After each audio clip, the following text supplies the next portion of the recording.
హన్మకొండ జిల్లా ఎల్కతుర్తి మండలం చింతలపల్లిలో 27న జరగనున్న బీఆర్ఎస్ బహిరంగ సభ ఏర్పాట్లను మాజీ మంత్రి ఎమ్మెల్యే తలసరి శ్రీనివాస్ యాదవ్, ఎమ్మెల్యే ముఠా గోపాల్, హన్మకొండ జిల్లా అధ్యక్షుడు మాజీ ఎమ్మెల్యే వినయ్ భాస్కర్ సమీక్షించి పర్యవేక్షించారు.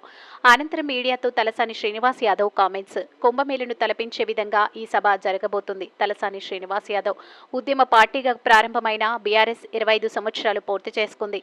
దేశంలో ఎన్నో ప్రాంతీయ పార్టీలు ఉన్నా బీఆర్ఎస్ కు ప్రత్యేకత ఉంది. ప్రజలు మళ్లీ కేసీఆర్ రావాలని కోరుకుంటున్నారు. కాంగ్రెస్ ను ఎవరు ఓడించాల్సిన అవసరం లేదు. వారు తామే భూస్థాపితం అవుతారు.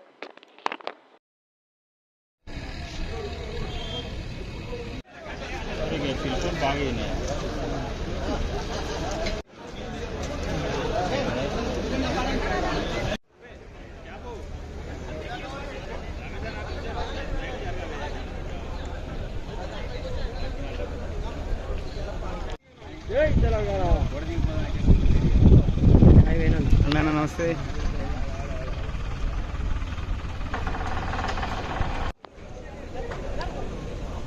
అరే మీరు ఇంకా జరగండి, ఇక్కడ ఇంకా రండి, జరగండి.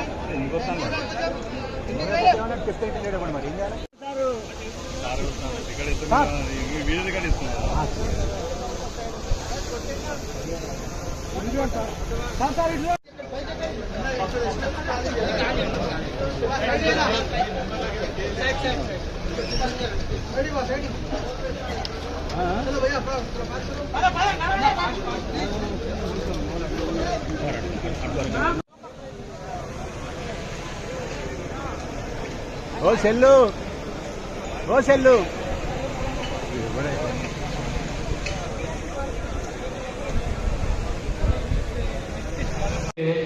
మనం ఎవరం కష్టపడవలసినటువంటి అవసరం లేదు.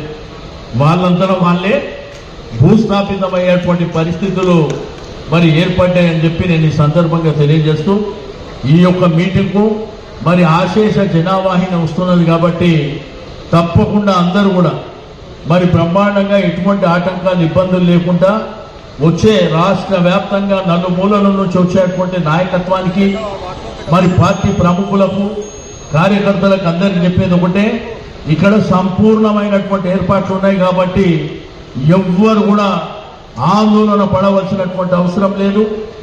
ఆడిపోయినాక పార్కింగ్ దొరకదని కూర్చోవడానికి ఇబ్బంది అయితే అటువంటిది కూడా ఏమీ లేదు. ఇక్కడ చాలా సంపూర్ణంగా ఉంది. తప్పకుండా మరి ఇక్కడ గ్రేటర్ హైదరాబాద్ నుంచే 50,000 మంది వరకు మేము వస్తున్నాం. గ్రేటర్ హైదరాబాద్ నుంచే. కాబట్టి మా నాయకుడు కేసీఆర్ గారి ప్రసంగం అయిన తర్వాతనే తిరిగి మేమందరం రిటర్న్ బయలుదేరడం జరుగుతుందని చెప్పి నేను ఈ సందర్భంగా తెలియజేస్తూ ఏర్పాట్లను పర్యవేక్షించడానికి రావడం జరిగింది. నేను బ్రహ్మాండంగా ఏర్పాట్లు జరుగుతున్నాయి. ఇంకా 2 రోజుల ముందు అంటే 25వ తారీఖు వరకే అన్ని కంప్లీట్ చేస్తామని కూడా మా నాయకులు చెప్తా ఉన్నారు. కాబట్టి వారికి కూడా నేను అభినందన తెలియజేస్తూ